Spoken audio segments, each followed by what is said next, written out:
All right, Sean Bormet, we are here for a Maze Out edition of our 5 questions. I wanted to ask you about the tailgate first. Huge turnout on Saturday. Michigan football win. Lots of faces you hadn't seen in years. Just talk about how much fun it was. Yeah, special weekend. A lot of guys back in town. Had some guys come in early. We're in town Friday. Came by practice, and even some guys, some teammates I haven't seen in a long time. So, just always having those alumni back, especially the ones that haven't been back for a while, when they come here and see the new facility, and just hearing them talk about how special Michigan is to them, especially now that they've been away from Michigan for a while. When they come back, and the camaraderie and the stories, and just hearing all the guys talk. I mean, it's always energizing for me as a coach, and to hear how proud they are of the work we're doing, the team, and that they're following so closely, even though we don't see them regularly. That was outstanding. We had a huge group of supporters there of our program, some local businesses there that are really getting behind our team, and those are all the things that you want to see, and you want to see that momentum and that keep building. Our tailgate's in an unbelievable spot right across from the stadium. It's just a sea of maize and blue everywhere you look, and what unbelievable weather we had, unbelievable food from Ricewood. So all around, just a great Michigan wrestling day. All right, to the practice room. We've got some indicator matches coming up later this week.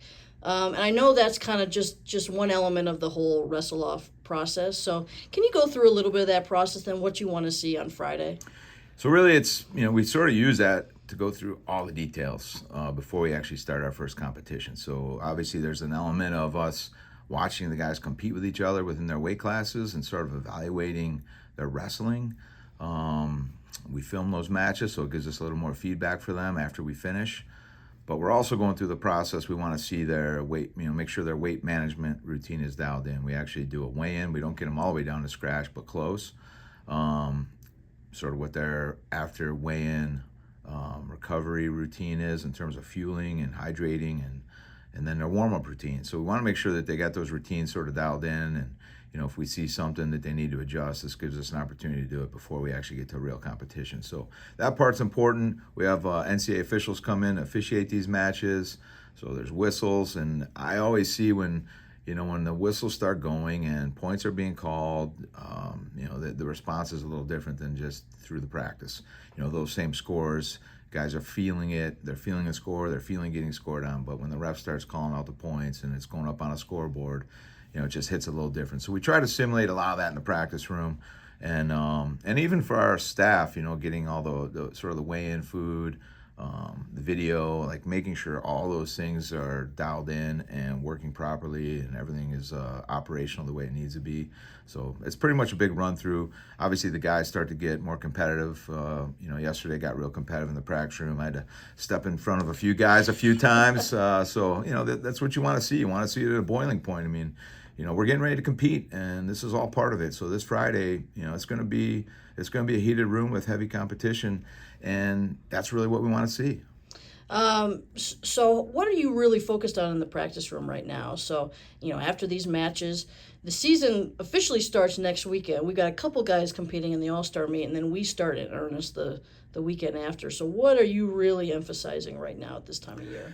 Right now, we're still obviously working on a lot of skills, a lot of repetition, but we're starting to really talk about the details and the standards of how we're doing all these things as we're building minutes in the practice room, the standards of the training, the standards of being a great partner, and what that really looks like in our drills and in our sparring, and and how to evaluate your drills and evaluate your practice once you step off the mat, and it's sort of like evaluate those things, and you're constantly looking to grow and improve through all these different things we do on a daily basis, and sort of talking about just competing, winning tough positions, what that looks like in the practice room, how that translates to competition, and sort of thinking through and talking through the little micro battles and the little battles within the battle of a wrestling match, and in and out of bounds, and all the little things that start to play into the psychological factor. So we're really starting to emphasize those things, address those things, make sure that we're holding these partners accountable to giving each guy the right feel and the right look in these drills, and when we're really ramping up some of the intensity of these positions. And the guys have been responding really well, so that's been going really well. Wanted to ask you about recruiting. We landed our first class of 27 commit. We can't mention any names yet. You had another guy you really liked in the last couple of days. And you've got a huge class coming in next fall, so I know you don't need quite as much in the class of 27. What are you kind of focused on with that group? Yeah, class of 27 will be a little smaller. 26 is a big group, and it's a top 3 recruiting class in climbing. I think we're still maybe not done with that class, but we're getting close. 27 is off to a great start. So excited. We got one of our former alums' sons, so it's a family legacy student athlete for us, which is always extra special. You know, this guy's bleeds maize and blue. It's in his DNA. He's been following the program and loving Michigan since the day he could put on his little wrestling shoes, and I even got some video of me wrestling around with him when he's about 8 years old. So I'm sure that'll surface at some point.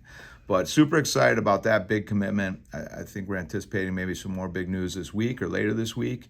And with that group, we're still looking, to fortify some of the lower weights just a little, and some of the upper weights, and just continue to build more depth as we have guys that are getting closer in that sort of that algorithm of guys moving out and graduating. These kids in 2027, they still got 2 years of high school left, plus a redshirt year. So we're constantly looking at sort of managing all 10 weights and filling guys as guys are coming out, because ideally we bring guys in and there's another guy in front of them for that redshirt year, and then those guys are ready to step into the lineup. So exciting start for 2027 class. All right, and then Mason and Ringer, and then Jacob went with them out to State College for RAF2. Mason's first competition in several months. How have you seen him back in the practice room? He's in there every day again. How do you like having Mason back? Mason's like a brand new guy in the wrestling room right now. I mean, honestly, he is so locked in and energized. I mean, I think he's made some shifts in his life change, moved into a house, got sort of off campus. He was a student here for a long time. So that transition from sort of student life to sort of adult professional life, he's a professional now. I mean, all he's doing is training, competing. He's wrestling for the U.S. He's got some competitions coming up for that. Real American Freestyle, second event this Saturday. Super excited to go to that event. Coach Mason along with Alex, and also see how they're improving off their first event. Really excited about this opportunity for Mason. His last competition was overseas back in February, so he hasn't competed in a while. I know he's so excited to compete. He's been training hard, really continue to work on developing more skills, more little fine, just fine-tuning positions. He's got so much upside still in his freestyle wrestling with just his, from his setups to his attacks to his parterre on top. So really excited to see the last 6-7 weeks of work. See him have an opportunity to compete this Saturday and put some of that work on display. I know he is so pumped to wrestle and be a part of this next Real American Freestyle this Saturday night. Awesome. Sean, thank you. Go Blue. Go Blue.